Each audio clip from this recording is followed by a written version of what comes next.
안녕하세요. 마요입니다.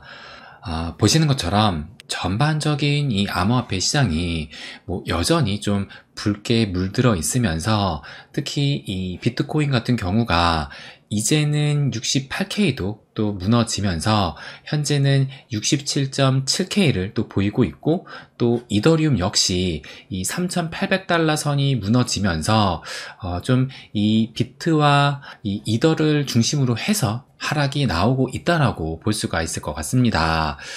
그런데 지금의 이런 좀 약세의 흐름은 아무래도 며칠 전에 이 마운트 곡스의 그 매도 압력이 좀 커지긴 했지만, 근데 사실상 그 매도는 실질적으로 이루어지지 않는다라고 발표도 나왔기 때문에 사실상 그 악재는 좀 소멸됐다라고 볼 수가 있는 것인데, 그럼에도 이 약세에서 벗어나지 못하고 있다라는 것은 아무래도 이 매크로의 영향을 좀 받고 있다라고 생각이 듭니다. 그러니까 요 기사를 한번 좀 보시게 되면, 이게 오늘 아침에 나온 기사예요. 그래서 미국의 국채 금리가 4주 만에 최고치를 기록을 했다라고 하면서, 그로 인해서 이제 뉴욕 증시가 일제히 하락을 했다.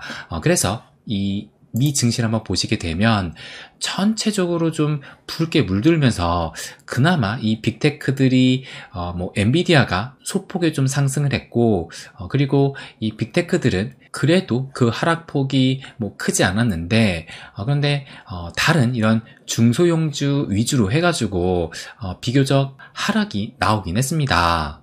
그렇다면 이 기사에 보신 대로 왜 이 미국의 국채 금리가 4주 만에 최고치를 쓸 정도로 상승을 했느냐, 그것이 또 궁금하실 텐데, 여기 보시는 것처럼 최근에 이 2년물과 5년물, 그리고 어제는 이 7년물의 국채 경매가 있었는데, 근데 아마 여러분도 이 소식을 들으셨을 거예요. 그러니까 이 미국 재무부 장관인 이 제니 옐런이 지금 이제 좀 달러를 풀려고 국채를 마구 발행을 하고 있는데, 그런데 보시는 것처럼 이 국채 경매에서 수요가 부진한 영향을 받았다.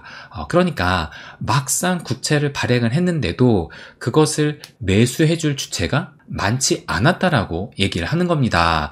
그러니까 여기 보시는 것처럼 국채 공급의 증가에도 불구하고 수요가 부진하면서 국채 금리가 뛰었고, 반대로 가격은 하락.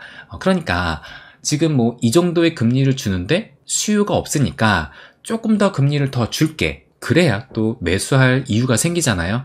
그렇기 때문에 국채 금리가 뛰게 되었고, 이것이 주가 하락에 영향을 주었다라고 얘기를 합니다. 그래서 이제 국채 금리가 상승을 했고, 그 얘기는 금리가 상승을 하게 되면 아무래도 또 달러에 자금이 집중될 수밖에 없을 것이고, 그렇기 때문에 지금 보시는 것처럼 요 달러 인덱스, 달러 지수를 보시게 되면 어제 비교적 긴 양봉을 보이면서 최근에 이런 하락 추세에서 조금 좀 튀어 올랐다라는 것을 확인할 수가 있습니다.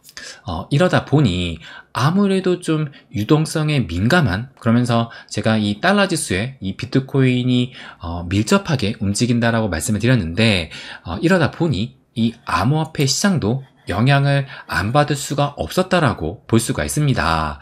그래서 지금 이 국채 금리가 상승한 것에 대해서 좀 여러 말들이 유튜브를 봐도 이 관련해서 많은 얘기가 나오고 있다라는 것을 아마 느끼셨을 것 같은데, 그런데 저는 요것을 좀 보여드리고 싶어요.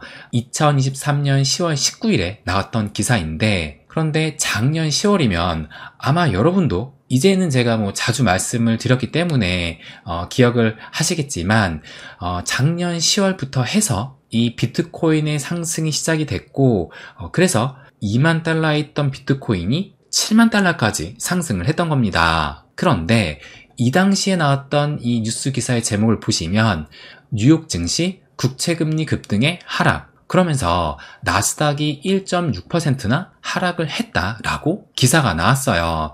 그러니까 어제도 이 국채금리가 급등을 했지만 나스닥의 하락률이 1%가 채 되진 않았었는데, 그런데 비트코인이 상승을 막 시작을 할 때쯤 이때도 마찬가지로 뭐 국채금리가 급등을 했다 그러면서 나스닥은 더 큰 이 하락을 보이기도 했었고, 뭐 이때뿐만 아니라 이 기사를 보시게 되면 이것은 2023년 작년 2월 달에 나왔던 기사예요. 그런데 뭐 이때도 마찬가지로 미국 국채금리가 급등을 하면서 킹달러가 엄습을 했다 그러면서 나스닥이 2%대로 뚝 하락을 했다라는 기사가 나왔습니다. 그러니까 뭐 지금 이 기사 제목을 오늘 신문에 갖다 놓는다 하더라도 뭐 전혀 어색하지가 않을 거예요. 그런데 또 이 기사도 좀 보시게 되면 이것은 2021년 3월달, 그러니까 2021년도면 한창 이제 불장이었을 그때의 기사이고, 그리고 실질적으로는 2021년 11월에 또 최고점을 찍었잖아요. 그런데 이 시점에 나왔던 기사 제목을 보시게 되면 미 국채 금리 급등에 나스닥이 이때는 무려 3%나 하락을 했다라는 기사가 나왔습니다. 그러니까 뭐 국채금리 급등에 증시가 빠지는 것은 어떻게 보면 시장 흐름 속에 뭐 자연스럽게 나왔던 과정이라는 것을 알 수가 있고, 이걸 봤을 때 뭐 오늘의 이런 이슈들도 이 최고점을 가기 위한, 그러니까 정상을 향해 나가는 하나의 과정이다라고 볼 수 있다라는 겁니다. 그래서 저는 뭐 하루하루의 이런 흐름보다는 뭐 제가 늘 말씀을 드리지만 좀 큰 그림을 보고 투자에 좀 임해야 되지 않나 말씀을 또 드리고 싶어요. 그래서 제가 어제 영상에서 이 리플의 합의 가능성이 그 어느 때보다 좀 커졌다라고 말씀을 드렸는데, 제가 그렇게 본 이유가 바로 이 정치적 이유, 그러니까 이제 이 대선에서 암호화폐가 그 쟁점으로 좀 부각이 되면서 특히 이 이더리움 현물 ETF가 그 승인 과정에 있어서 윗선의 개입 가능성이 매우 크다라고 말씀을 드렸습니다. 그러면서 그 윗선의 개입은 바로 바이든이다 라고 말씀을 드렸는데, 그런데 이 기사를 보시게 되면 그것에 대한 좀 결정적인 증언이 나왔다라고 보입니다. 그래서 이 기사를 보시게 되면, 그러니까 이것이 오늘 아침에 나온 기사예요. 그래서 제목을 보시면 바이든 캠프에서 암호화폐 리더들과 접촉을 했다 그러면서 기조 변화가 감지가 됐다라는 기사 제목으로 나왔는데, 그런데 여길 보시게 되면 바이든 캠프는 약 2주 전부터 암호화폐 업계의 리더들과 접촉을 했다라고 얘기가 나옵니다. 그러니까 2주 전부터 바이든 캠프가 암호화폐 관련해서 움직였다라는 것인데, 그런데 이더리움 ETF가 언제 승인이 됐냐면 오늘이 5월 30일이니까 딱 일주일 전인 5월 23일에 그 19B-4가 승인이 됐습니다. 그러니까 여기에 나온 약 2주 전부터 암호화폐 업계를 이 바이든 캠프가 만났다라는 것이고, 그렇다면 이 시점으로 봐서 암호화폐 업계를 만나서 뭔가 스탠스를 변화했다라는 그 결정적인 시그널을 무엇으로 줄 수 있을까라고 생각을 해봤을 때 이 이더리움 현물 ETF의 승인만큼 강력한 재료도 없다라고 생각을 했을 거예요. 그러니까 여기를 보시게 되면 이 SAB 121 어제 말씀을 드린 이 암호화폐 관련해서 지금 상원까지 통과를 했는데, 그것을 바이든이 거부권을 행사한다라고 얘기를 했는데, 근데 그 직후에 지금 거센 역풍을 맞으면서 위험을 감지를 했고, 거기에 지금 이 트럼프 후보도 예전과 달리 이 암호화폐 친화적인 입장을 보였기 때문에 이 바이든 역시 기존과는 다른 이 암호화폐 관련 그 스탠스를 좀 취할 수밖에 없다라고 생각이 들어요. 그렇다면 앞으로 이 두 대선 후보는 암호화폐에 대해서 긍정적인 입장을 취할 수밖에 없을 것이고, 그것에 따라서 암호화폐 시장은 가격적으로도 영향을 받을 수 있는 그런 이슈들이 좀 생기지 않을까, 저는 그렇게 또 예상을 합니다.